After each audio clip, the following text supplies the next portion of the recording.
Welcome to the Education Scotland podcast.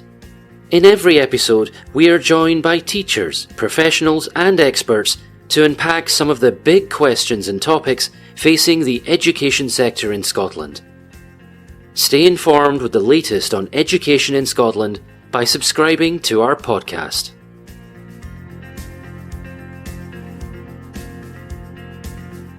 I'd like to extend a very, very warm welcome to our friends Peter DeWitt and Mike Nelson, and welcome to this Education Scotland Professional Learning and Leadership podcast, where we will be focusing on collective efficacy. So I'd like to invite you, Peter and Mike, to introduce yourselves and tell us a little bit about how you got to where you are today in education. Just kick us off with a really small question. I know, I was going to say, wow. So I actually, I was a teacher for 11 years in some high poverty city schools, and then I was a principal for 8 years. And I started writing the Finding Common Ground blog for Education Week in 2011. And in the first couple of years that I was writing that, I was also writing books for Corwin Press, and happened to meet somebody named John Hattie, who seemed to like what I had to offer and made me an offer I couldn't refuse. So I left the principalship 10 years ago to start facilitating workshops with him. And I did that for about 4 years. And then some of the books that I wrote kind of put me in a different trajectory. So I've been running professional learning and coaching and everything else on my own for the past, 6 or 7 years. And then, of course, I met the wonderful Mike Nelson about 3 years ago. And I tried to make him an offer he couldn't refuse. That's great. Thank you. Is that my segue to Peter? Come on, Mike. I couldn't do any better than that. Well, the people listening are chuckling right now. I think I'm going to start with the second part of your question first, Louise, and that's, my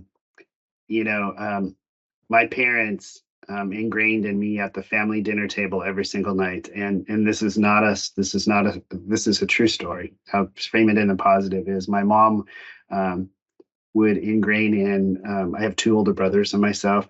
There's no more noble of a profession than that of an educator. And that was our dinner time conversation every single night, and true story. And all 3 boys of her 3 boys all became educators.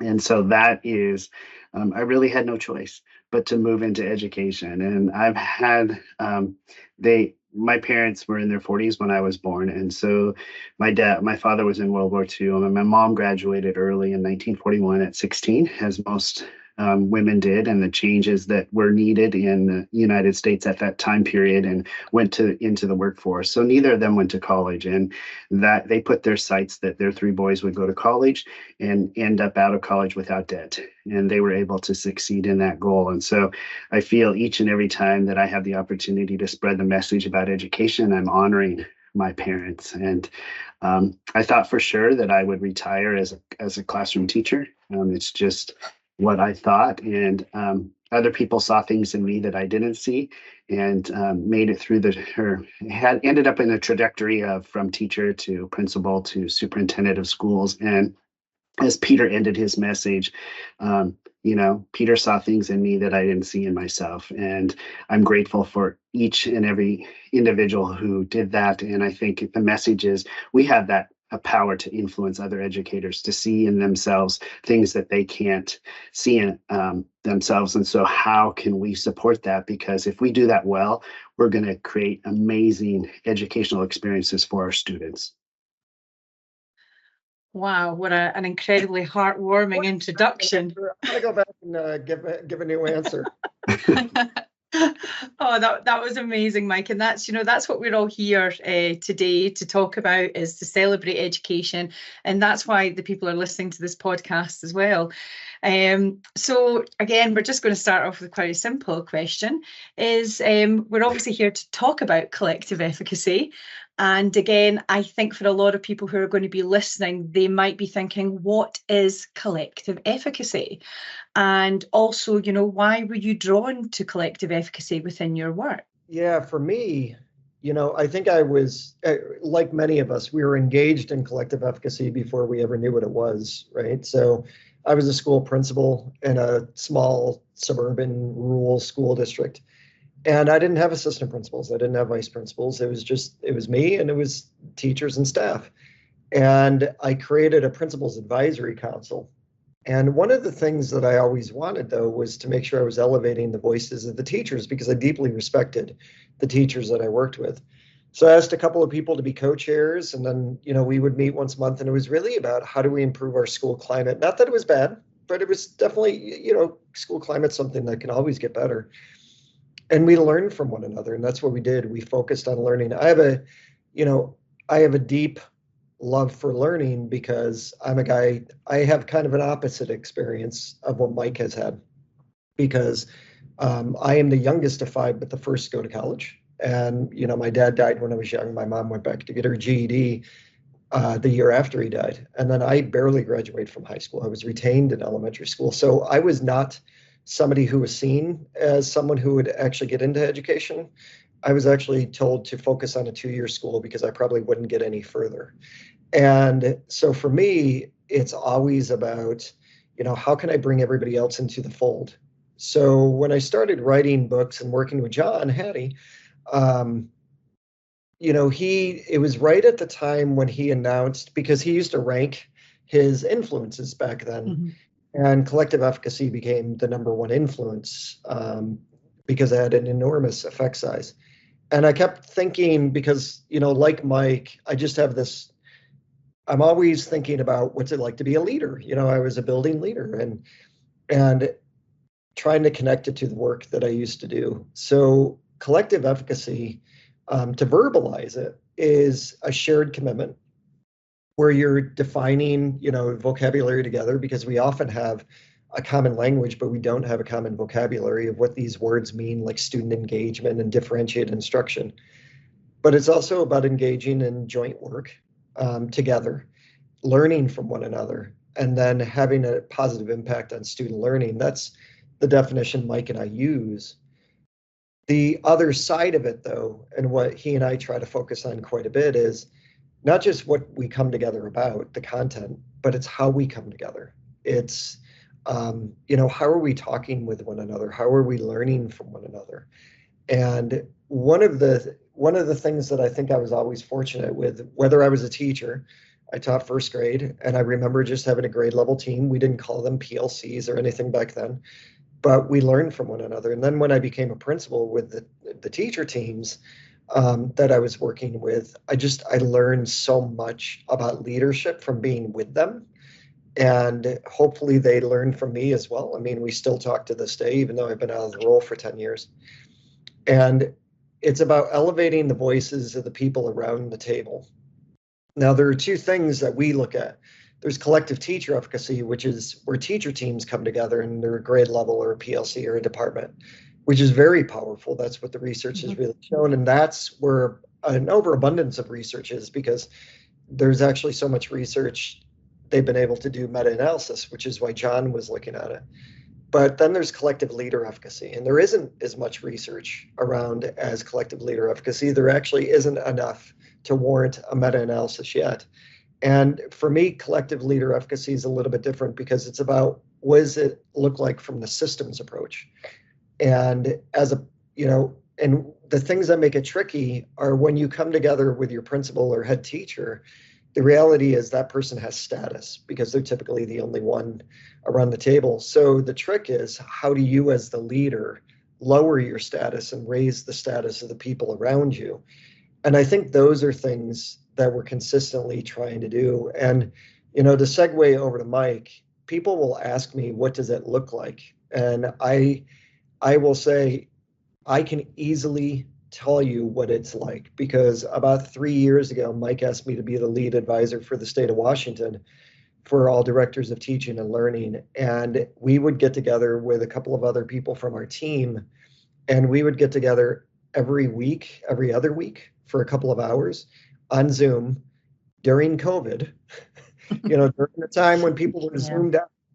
And I actually found myself looking forward to those Zooms. Like I couldn't, I'm not kidding you, I couldn't wait until those meetings, because I knew I was going to go in with one idea but walk out with a better one because of the team. And Mike had such a great way to create this psychologically safe space where I knew I didn't feel pressure to be the lead advisor, because that's a big name. Like, that's a big title when you're coming in, you're the lead advisor for a state. I never felt that kind of pressure. I actually felt this overwhelming desire to learn and kind of challenge and all of that kind of stuff. And Mike allowed that space to happen among our team. So that, to me, is collective efficacy. And even when we challenged each other, it wasn't like we walked away mad at each other. We actually walked away better because of the conversations we were engaging in. You know what? I don't think I've ever not experienced collective efficacy in my career. And here's what I mean by that. So when I was in college, a small private college in Tacoma in the state of Washington, I sought out the school where I wanted to student teach at. So I feel like I'm sharing my deep soul. So he's like, all of a sudden people are like, oh my gosh, he's like a high maintenance person. And I'm not a high maintenance person, but I really do want, or maybe I am. So I really just wanted a really amazing student teaching experience, because I had read, I know, a geeky college student, I read the research on your student teaching experience really has a huge impact on who you become as a teacher. So I sought out this elementary school, and the university had never partnered with this school. And the reason that this school stood out was the way in which they worked in integrated curriculum at the time in the mid 80s, and theme type teaching, and they also did team teaching. And so in this school, I student taught with a colleague, and who is one of my very best friends now, in second grade, and we had a great time. And before my student teaching experience ended, I was able to get hired and finish my college that spring, and then came back to the school, and we taught in one big friendly classroom. So instead of the silo of two second grade teachers in their own little classroom where they come in and shut the door, we team taught a group of 55 to 60 second graders at the time. And we planned together, and what occurred was results with our kids were fundamentally different than the other. It was a large elementary school of 700, so there were 5 or 6 different classrooms in each grade level, but our kids performed differently, and people were like, well, what are you doing differently? And it's like, we would explain what we're doing. Well, we're doing that, but somehow the synergy and what we're, not only how we planned together, what we did together, it magically shifted our students. And so that experience catapulted me as when I became a principal. And I think it was the questions that I asked staff, and how we would come together. It just was more natural than learning something new. It's just how I knew how to operate. Oh, amazing. You've both touched on this quite a lot in, just describing what collective efficacy is, but that importance of mindset, and bringing that positive mindset into that collective group that we're working together with. And I just wondered if you might be able to expand on that a little bit more about that mindset. And the mindset thing is interesting to me, because I'll let Mike talk to the human interconnectedness part, but the mindset thing is important for me because I think as both a teacher and as a leader, I never thought I knew it all. And I wasn't afraid to actually make myself vulnerable to people, to let them know. And I don't know where that came from. Maybe I'm needy. But I think it's also when my experiences of being a struggling learner, I think always is somewhere in the back of my head, even though I'm 53 years old now. I don't think I'm still that far away from the kid that graduated fourth from last from my high school. So I think there's always that need to make sure that I'm walking in wondering, what am I going to learn from this? I don't know if it's this deep-seated need to learn because I wasn't spending a lot of time doing that in the first 18 years of my life. But the reality is I walk into every situation, whether I'm coaching, whether I'm running a workshop. I was running a workshop yesterday in Chicago, had all these plans of what I was going to do with this team. We'd already talked about it. But then something came up during the session and I said, we don't need to do this part of the content. We need to focus on what you just said. And I think, when you go into situations with the mindset of, what am I going to learn here? I think you ask different questions. I think you listen differently. So that part is what is always very important to me. And I think it also keeps things fresh, to be honest with you. When you're going in to do multiple coaching sessions and you develop success criteria with them at the very beginning, and that they have a million meetings during one day and they're spending 1 hour with you, you need to be grateful for the fact that you get to spend that 1 hour with them. And you have to also look and say, they're not just here to learn from me, because I'm working in some high schools that have gang violence and have, high poverty rates. They have 3,000 students. That's not an experience that I had as a principal. So making sure that when you're going in with that learner's mindset and understanding that these people know their context more than you do, and that you should learn from that, I think is really important. I love that. Thank you so much, Peter. Mike, I don't know if you're able to speak a little bit more about the human aspect. Absolutely. I think the thing that I hear Peter describing is you need both. You need to be a contributor and you need to be a learner. And, I need you, you need me kind of mindset. And so that's the piece where things come together. And the reason that I'm putting my fingers together is we describe that type of we believe it's stronger than the word relationship, and we've coined the term human interconnectedness, and that's why I've put my fingers together so that you think of it as contributor, learner, I need you, you need me type of mindset. And the picture, if you can imagine, the giant redwood tree in California, they're the biggest of all trees, and it's beautiful. If you've ever had a chance to visit, you can drive through the center of trees. I mean, it's just phenomenal experience. And those trees don't stand alone; they stand together, and their root systems are shallow. And their root systems, as they grow, they interconnect. So in times when they need each other, let's say in storms and bad weather, they will stay strong because of that interconnection. I love that picture because I think it represents what Louise and Rona, you're trying to lead in Scotland. Just this amazing collective efficacy throughout your region. Seeing kids light up, seeing kids engage differently, seeing kids who want to, speak up, who don't always want to speak up, that kind of thing is important. But it's also about, what are you letting go of?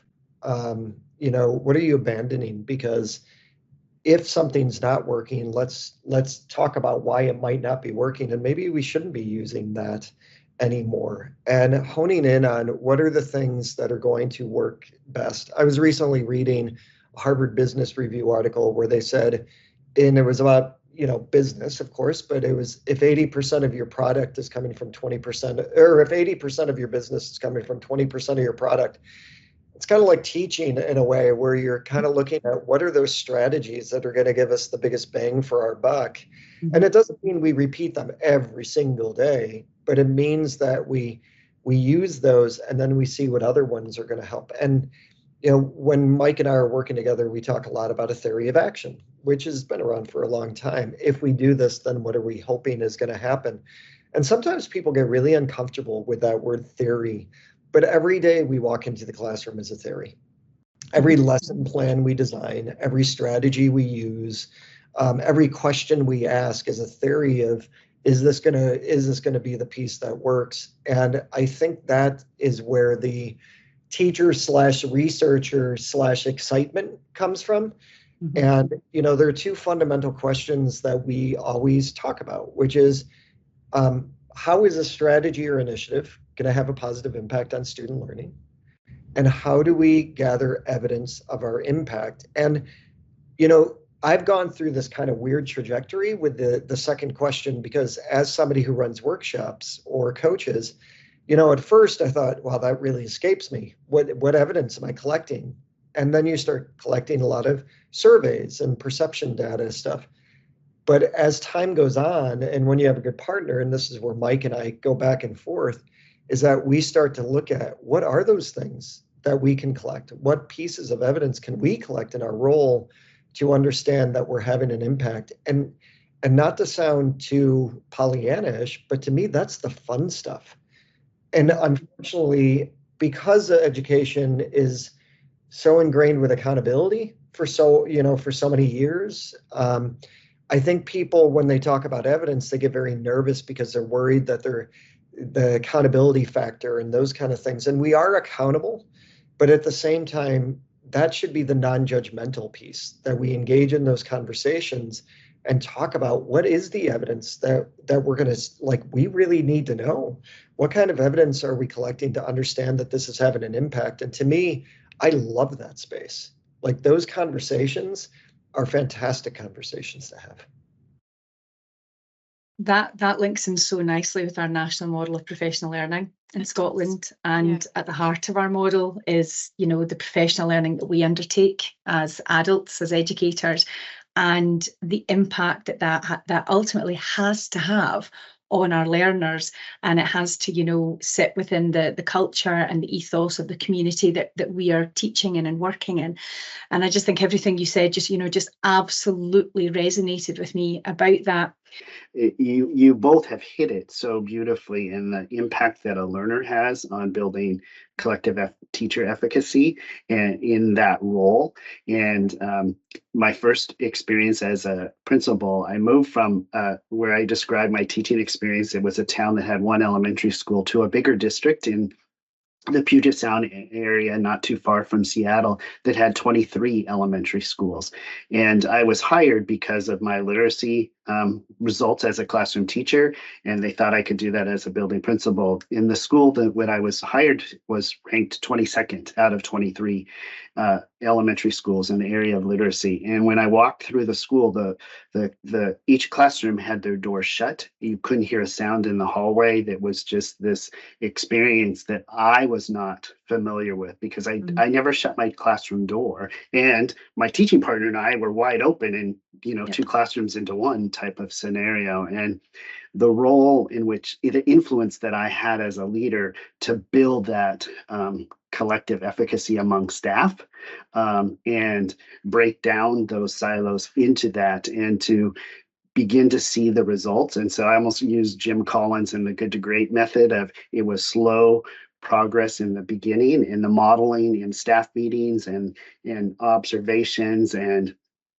slowly doors opened, and the conversations began to network, and results began to skyrocket. The research is there for getting results in doing this.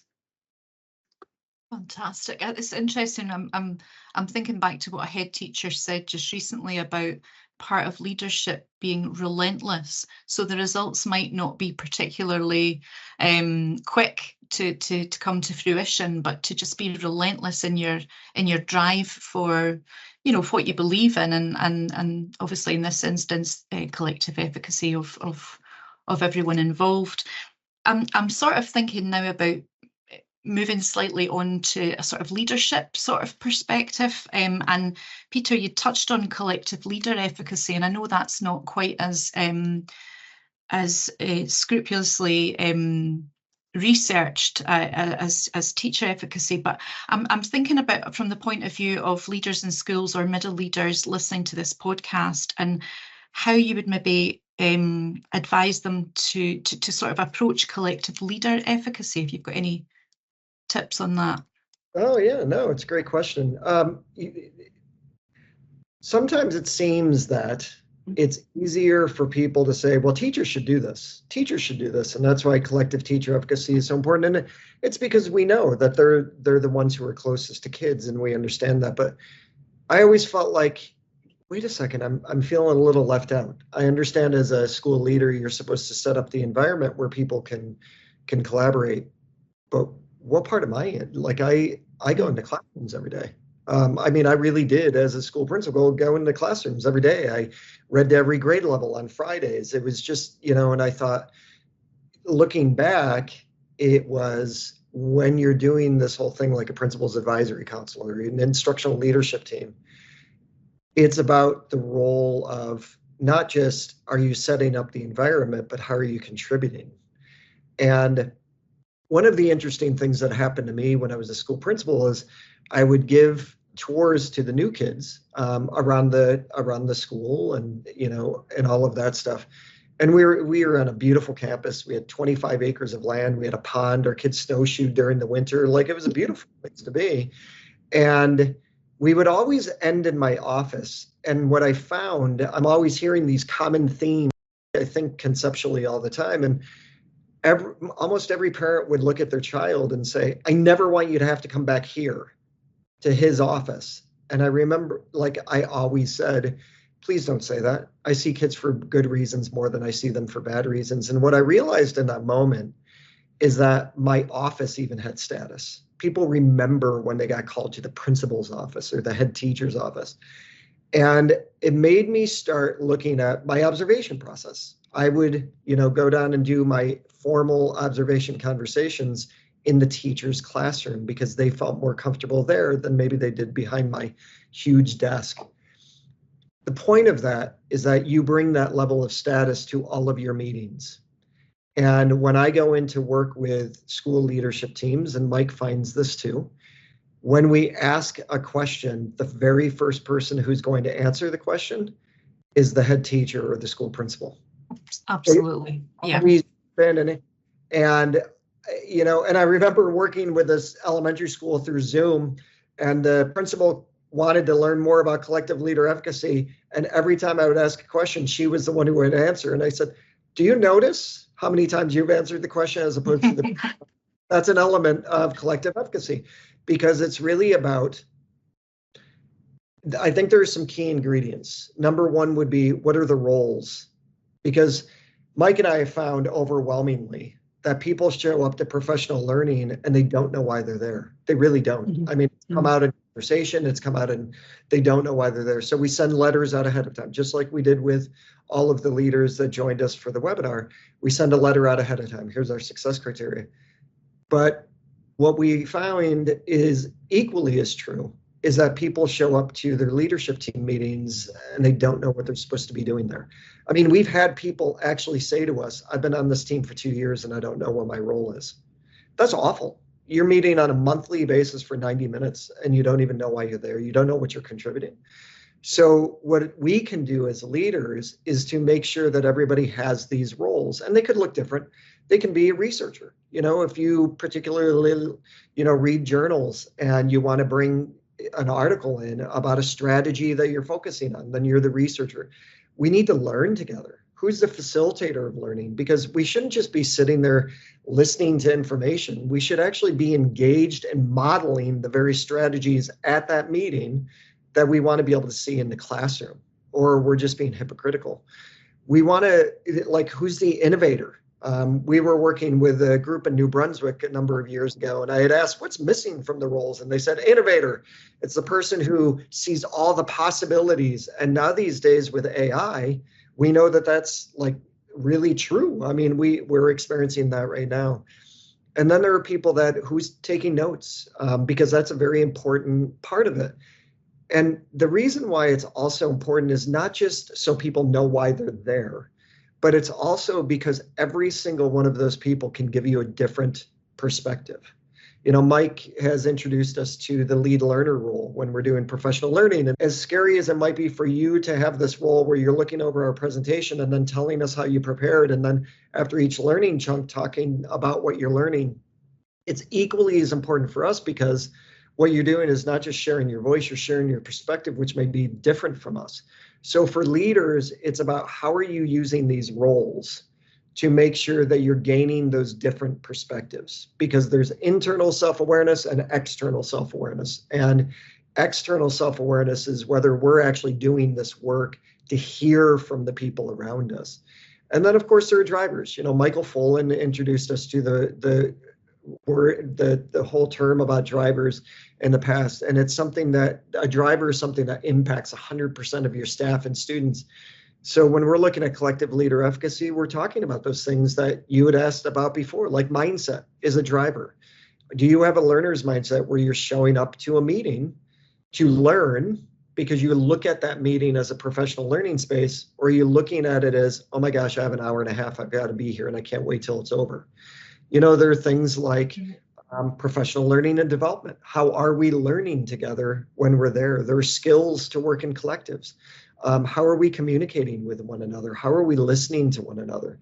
And those are the things that when we're working with leaders and they want to foster collective efficacy, collective leader efficacy specifically, it's, are you engaging in those roles?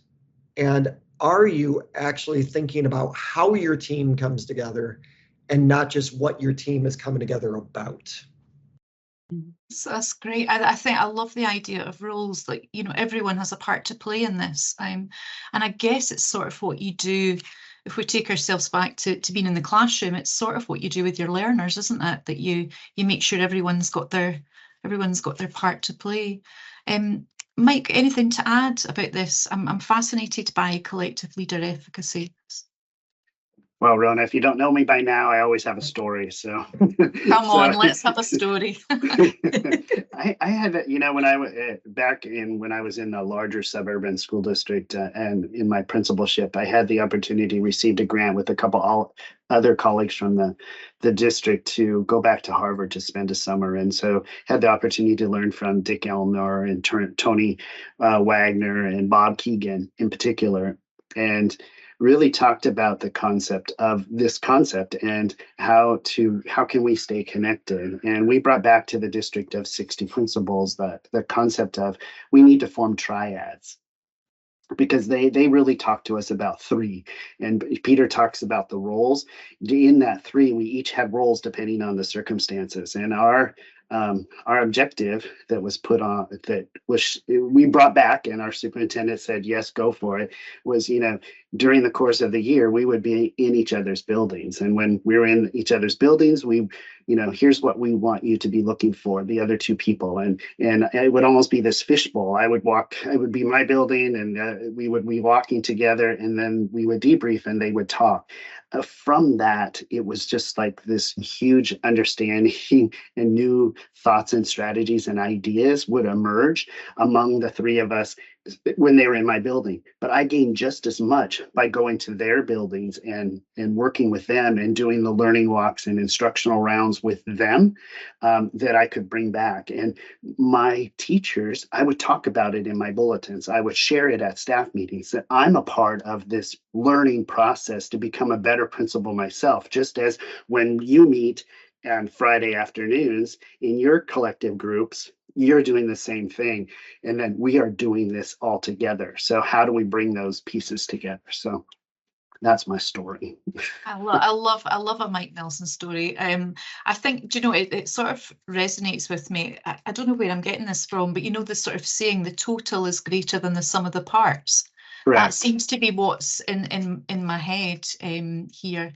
I'm going to pass over to Louise, because you've touched so much on professional learning. I know she's going to want to ask some questions about it. It's literally just fed in. Mike's story reminded me of an article that I'm presently reading.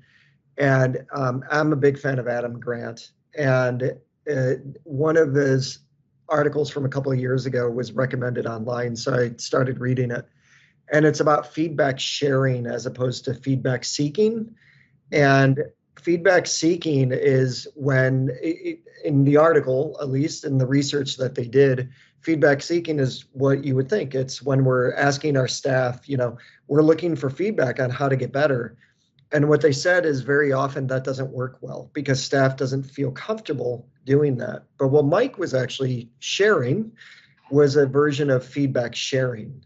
And what they said is that when a leader is vulnerable enough to say, these are the criticisms that I've gotten before, in the past on feedback, or these are the things that I've heard before, I've received as feedback in the past, and I'm wondering how I'm doing where this is concerned. When you're putting yourself out there and you're sharing the feedback that you've gotten in the past and how you're trying to grow from it, they said that actually works much better because it puts people in a place where they feel like they're authentically seeing you And they're also more comfortable to actually share feedback with you because they know that that's something that you desire. And to me, and I'm not just saying it because he's on the screen and it's a love fest, I honestly mean that. No, but I honestly mean that, when I started working with Mike, I said, I never want to go back to working alone again.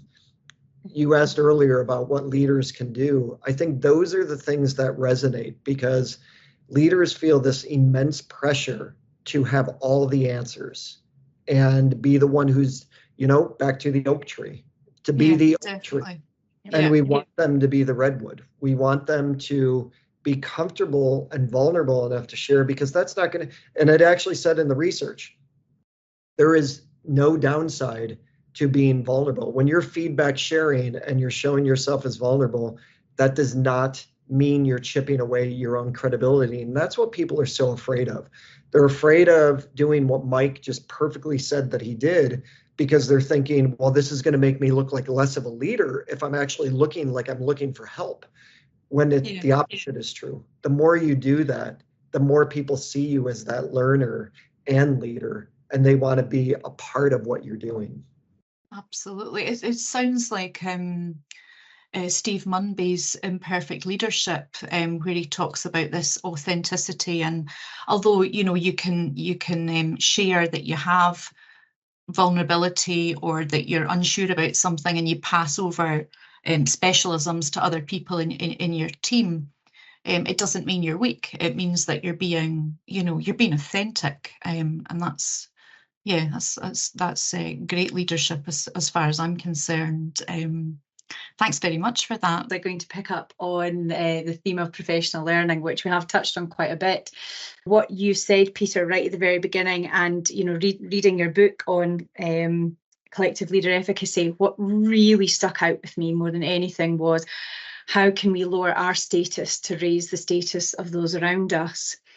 And also something else that you said about, going into a meeting with one idea and actually coming out with at least 10 better ideas, and that they're not alone in leading professional learning. How can they, bring the power of the collective together? Wondered if you had any thoughts, particularly around, using collective efficacy to really drive forward that professional learning culture across a setting. I mean, there are lots of ways. There are lots of ways to do it. I want to definitely highlight, what Mike was just saying about visiting other schools and trying to be a better leader, because I think those are sometimes I feel like we make an assumption that people are picking up on that and saying, oh yeah, that sounds nice. It's great that he did that. But what we're trying to say here is that's an intentional action on Mike's part, right? To not just get better, but also people are seeing, why is this guy at our school? Oh, he's coming over to learn more. So that kind of, that mindset is what creates the conditions to actually engage in collective efficacy. When it comes to the professional learning side, I think that, one of the, I'm gonna steal something from Mike because I'm gonna tell a little bit of a story. Years ago, when I was a school principal, we were going through a pretty horrific time. We had closed a one classroom per grade level school that was seen as the jewel of the school district, and they were given 3 months before they were absorbed within our school population. And it was pretty horrific because Facebook was just new for parents, and there was a parent that created a hate blog, and it was pretty bad. And my job was to bring these two fractured communities together. And I should say our job as a staff was to do this. And it was hard, and we were dealing with budget cuts and everything else. So I kept hearing for a few weeks how morale was low. And, they just kept saying morale is low. So with our principal's advisory council, even though I didn't typically run the meeting, I asked the two co-chairs, can I take over the meeting? And they said, yeah, what are you going to do? And I said, I can't tell you. Because if I tell you, then it's going to let out the secret, and I want the whole unveiling the surprise. There's drama. And so they all came in, and this was very old school, but I had chart paper. And I said to the principal's advisory council, I keep hearing about low morale, and I would like you to take a marker and I would like you to write down everything that you think contributes to low morale. And one of the teachers looked at me and asked, are you going to stay in the meeting? And I said, yeah, of course. Why wouldn't I? And they said, because we're afraid to hurt your feelings. And I said, no, you don't hurt my feelings. I'm a big boy. It's all good. So they started writing all of these things. And we're talking like 4 pages of chart paper. And they hurt my feelings. And so I was like, wow, that's really... and then I gave them stickers. I gave them 3 stickers. And I said, I want you to vote for what you think contributes the most to low morale. And there were only about 3 things that had it. One was child study team, which a couple of people said they didn't like it because it was broken. What that really meant was that they weren't getting what they wanted out of it. They wanted a path of this kid is struggling, so they need special ed. And I didn't believe in that. So we had to talk about clarifying the process. They actually said, we don't spend enough time together. And they were honest. I was like, really? We spent a lot of time together. But what they really meant was we wanted to have breakfast once a month and just get together and talk. And I was like, okay, let's do that. I never said you couldn't have breakfast. You know, it was a weird thing.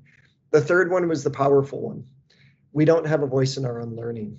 And I said, you're absolutely right. You don't. You don't. Everything's compliance. The district was engaged in compliant professional development. The regional networks were contributing to compliant. It wasn't. And I said, but that's going to stop now because we do have control over it. And that's when we started flipping our faculty meetings. And we talked about, what do you want to learn about? And feedback was just coming in. It was like 2011, and Ed Leadership had just done a huge journal on it. And so I found an article from Grant Wiggins, and I sent it out. Everybody knew this was coming, like Principals Advisory Council, every member went back to the grade level. They always did. They had common planning time to do that, talk about what we talked about. And then at the faculty meeting, about 5 days before, I sent out the article and just said, please read this and bring evidence of the feedback that you give to students. And some people were nervous, but I said, this is a non-judgmental activity. If you think, putting a sticker on a worksheet is feedback, not going to judge you. And why? Because that's my entry point. I know that that's what you believe feedback is, and I can work with that. So they did put them in smaller groups. They talked about their feedback. Some people shared some amazing feedback. We talked about it as a larger group. That's the kind of stuff we need to be able to do. And I'd like to think that I would have been able to engage in that conversation if it weren't for the fact that we were going through a horrible time. But what I think is important as leaders is that you can't wait till the perfect time to be able to do this work. Like, I became a better leader and a better instructional leader in the time when I had the most constraints, because I knew I had the constraints. It's how am I going to, because if I'm not making it better for the people around me, then who is? Like, I'm the leader. I'm supposed to help make it better. But one of the things that I reminded staff about at that time was, when we say low morale, you make it seem like low morale is my job. It's not. It's all of us. So when you were in the faculty room and you were complaining about a child or a parent, you were in fact contributing to low morale. And our faculty room is their baseball field. So if parents are out there ripping on us at the baseball field, they're contributing to the low morale too. And we have to do something about that. It is not one person's job to deal with low morale. It is all of us. And those were such important time. That was such an important time in my life, because when things seemed like they were at the worst that they could be in a leadership position. I mean, the union's biggest issue for 2 years was they were worried I was going to leave. How often do you hear a union being worried about a principal leaving? But the reality is, that's what we need to be able to do when it comes to professional learning. So often we're thinking that we know what other people need, and we never ask them what they need. So, like, why are we not engaging in these discussions about, how can we support each other? And that is, I think, what leads to stronger professional learning. Absolutely. That's absolutely just perfect. And again, it just resonates with the heart of our national model of professional learning. And I'm going to move on to, another talking point, which is very close to your heart, Peter, which is around coaching. And we do quite a large amount of work across Scotland, particularly in the professional learning and leadership team around coaching. And we're trying to support educators, our leaders at the moment, again, around professional learning and how we can use a coaching approach. One of the things that has always comes up a lot in conversation is, what coaching techniques do you use and what style do you use? And I don't think I use a particular style. I'm sure somebody would listen to me coaching and say, oh, he totally believes in, but I don't necessarily know if that's true. Typically with coaching, we go through a cycle of inquiry approach, which I know you all appreciate very much because it's part of what you do. So it's really about what are the problems you're trying to solve? What's the challenge? Whatever wording you want to use. And then let's talk about what success would look like, right? So we have to establish that first. Mike and I have evidence from well over 100 teams, that we've been working with and the priorities that they're focusing on, which gives us insight into common themes, but it's making sure that we're looking at those priorities. And then every time we meet, it's let's develop success criteria for an hour or 90 minutes together, or in some cases when we're in person, 3 hours. Let's develop some success criteria for this, what we're doing right now. We're going to talk about your priorities because that's important. We're going to talk about your action steps because that's important.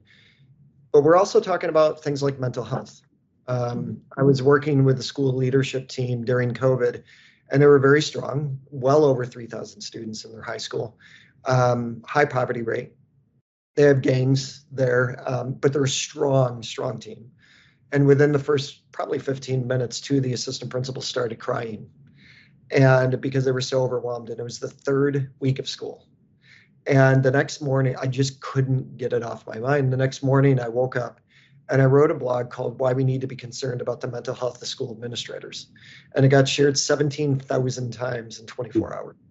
So I always make sure that we're talking about the well-being, mental health part of it too, because one of the things that we notice is the number of times leaders judge themselves in a conversation. I failed at, I didn't get to, I didn't do enough. And I've had to actually say, stop. Can we unpack the fact that just 3 times in the past 10 minutes, you judged yourselves so hard? So it's that, right? So I don't know if that's a technique. It's a need. I need to make sure that we don't just care about the content and the strategies they're working on, but also the mental health and well-being part. And I typically will go into a coaching session with one question, which is, so what's our success criteria for this time together? After that, just as long as we're going to get to the priorities, and just as long as if they feel comfortable, they want to talk about the well-being part, I'm good. And, the thing is, the other day I was doing a virtual coaching session, and the principal, it's a complicated school. It's a school where kids have been, kicked out of their school, and they're at this particular one. And the principal was talking about a lot of, staff is not getting along, kids are getting in fights and stuff. And I had to stop and say, you have a lot going on around you.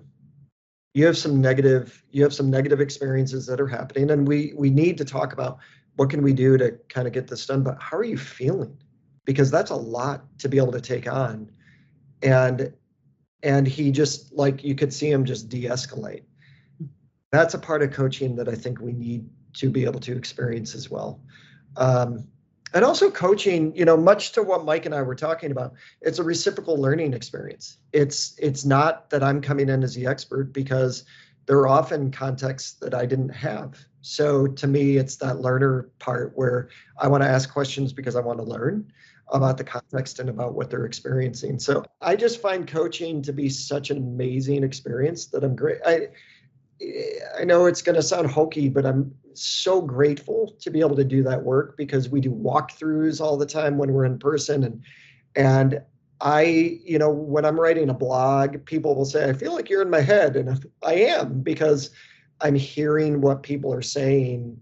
And, I haven't been in the role as a principal for 10 years, but I don't feel like I've left the principalship because I work with so many principals and I'm in their schools that I feel like I've learned a ton. So been so many positives to this podcast, and I'm sure it's going to be so well received for that reason. So you've already both touched on loads of positives, but can you share can you share a brief example of where collective efficacy has made a massive difference? What's the story? I'm going to start with Mike this time. Come on, it's the story man. What's an example of a place where it's made a huge difference, either to school culture or to the impact on learners? Thank you, Rona. I appreciate that very much. It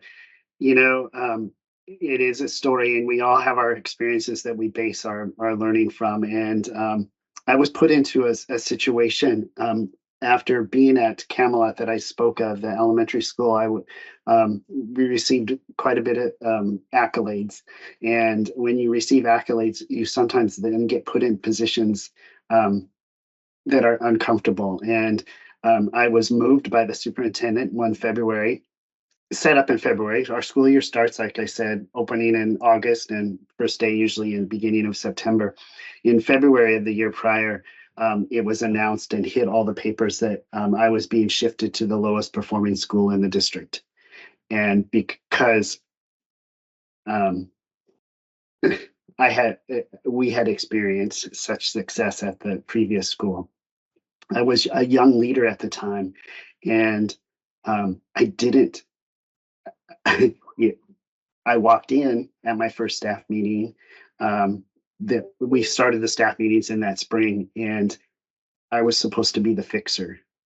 So it's all counter to what this great podcast is sharing in terms of collective efficacy, and what might we begin to shift that. And as Peter talked about, in the coaching, answering the coaching questions, he really said, I really start with good bottom line, good questions. Here's the first one I usually start with. I'm fully present. I know the situation. I know the prior experience. I know the background. I know what's happening in these individuals' lives before we begin our conversation. That's what needed to occur, but across the whole staff. And what occurred in that school was nothing short of a miracle, because they became open very quickly and trusted very quickly. And as a result, not ever working together, they began to work together. And the results, and I think that's what maybe we haven't touched on too much, but when you really have experiences where you like what you're doing, and that was the feedback that we received. It's like, we enjoy getting up in the morning. We enjoy coming to the school where we didn't. Those are superficial kinds of things, but it's the adults that are important. That transitions to the students and the families, and all of a sudden you're building this learning culture. And it didn't take long before that school catapulted. And I believe it was a result of breaking down the silos of individual classrooms and having the experience of talking to one another and visiting one another and liking one another. I love that, Mike. Just being open and caring for the people that you work with as well. That's fantastic. Peter, I don't know if you can if you can follow that. I know, he's a hard act to follow. I was thinking as he was talking, we spent a lot of time on how principals can create these conditions. So I thought maybe I could end with a twist on that. And so I actually went straight from teaching second grade in a high poverty school to being a principal in a rural suburban school. And the interview started in early April, for a job that wouldn't start until July 1st. And I went into the school to do the interview, and it was a panel of 17 people. And I tend to be very introverted. I know people might find that surprising, but it was an incredibly comfortable experience, which I still remember. There were teachers, parents. The person I was taking over for was becoming the assistant superintendent. The person who was going to become the superintendent was there.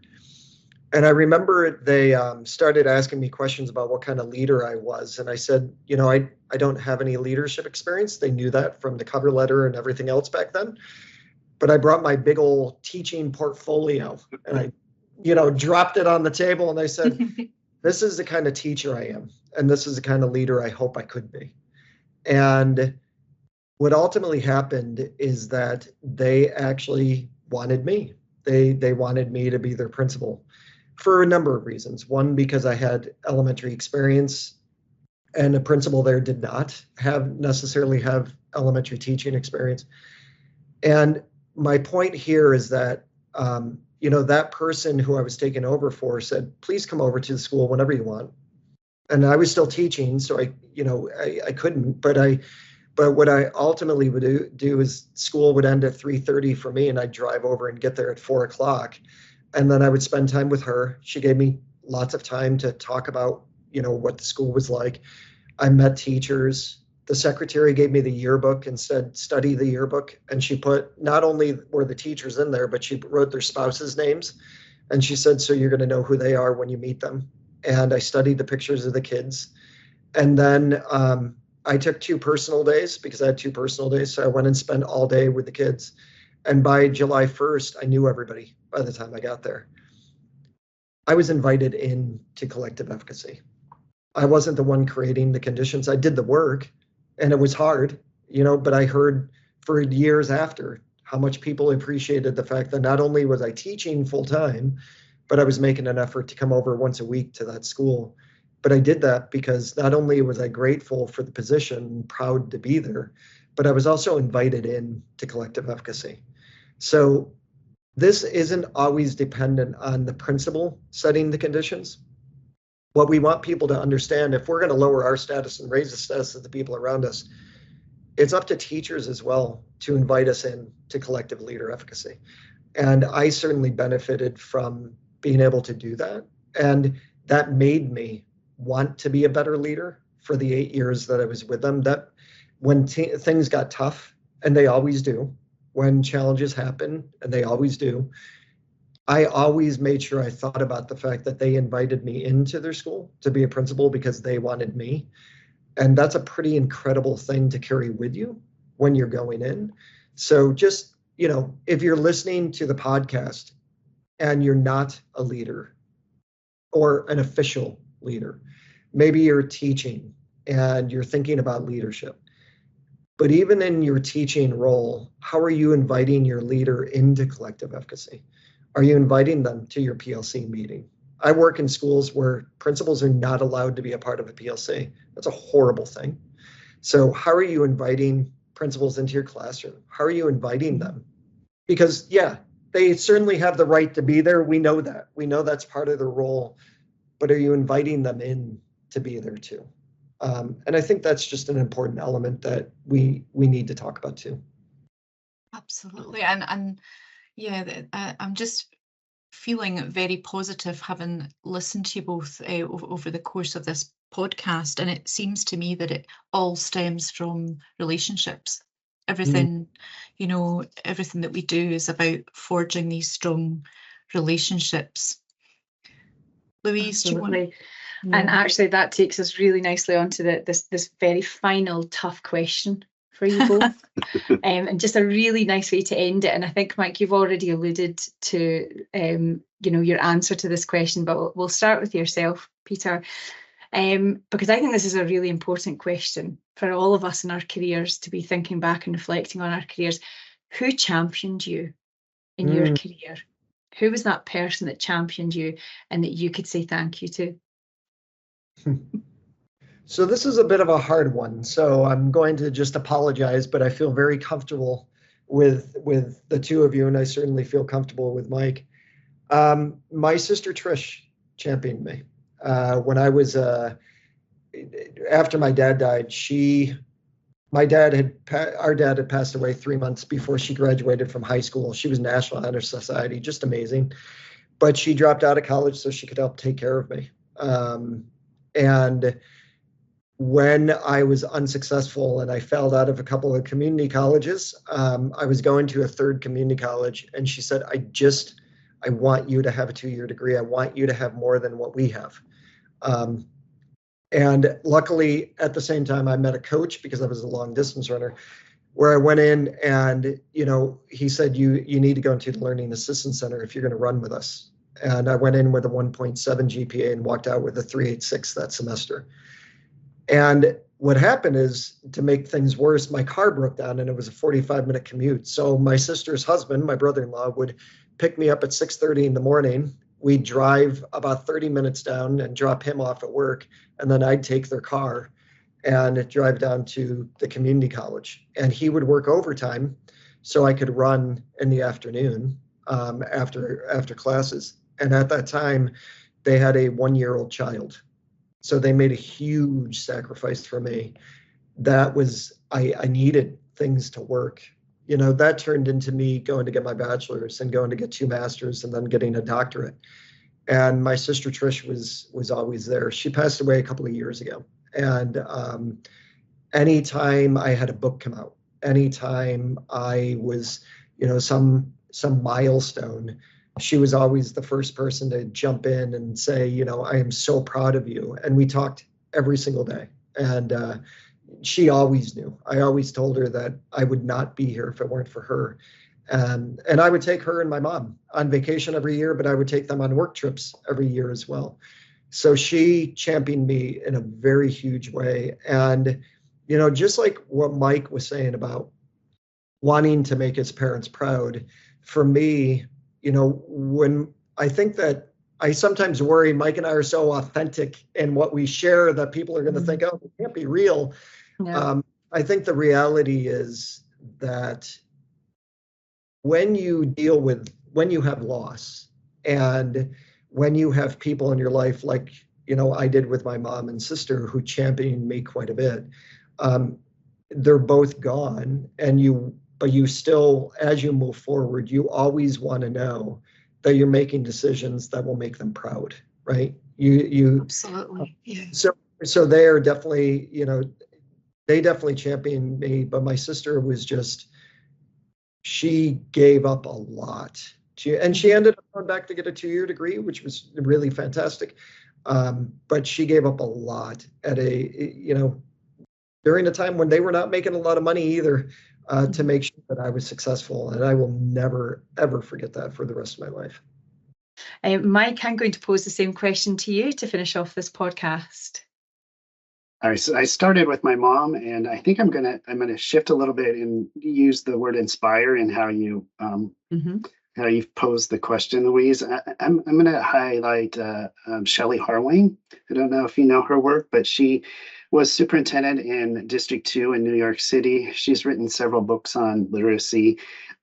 She opened the Manhattan New School, and she came to Enumclaw when I was superintendent and worked with teachers and administrators along the collective efficacy theme. And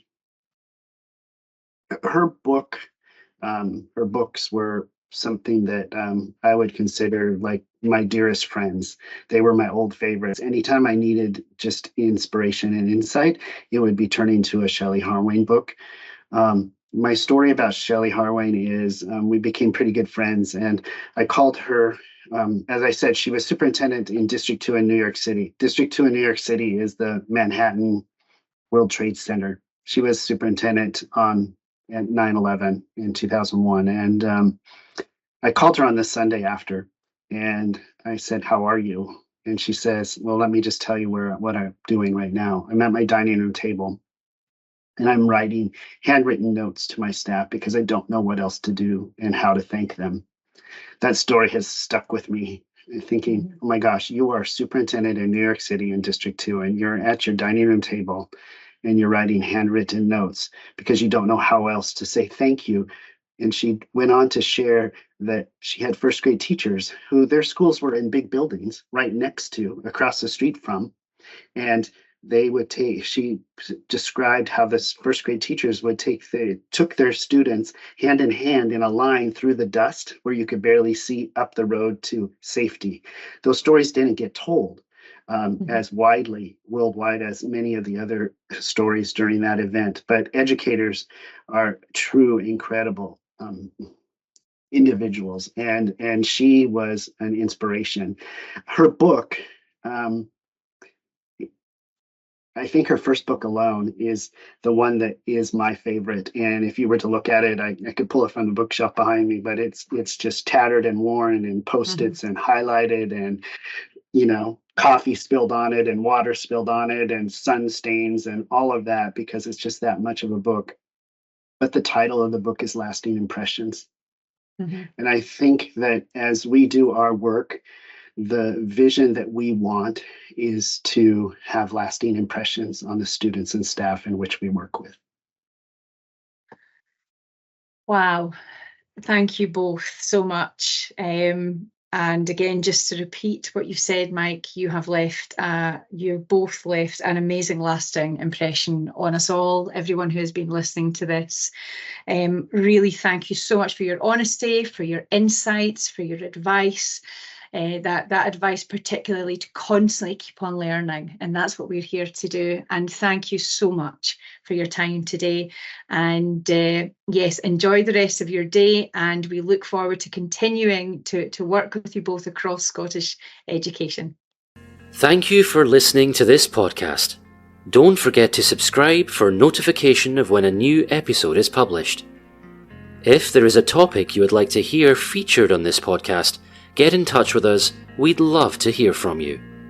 Follow us on our social media channels for all the latest news from Education Scotland. Education Scotland is a Scottish Government executive agency charged with supporting quality and improvement in Scottish education.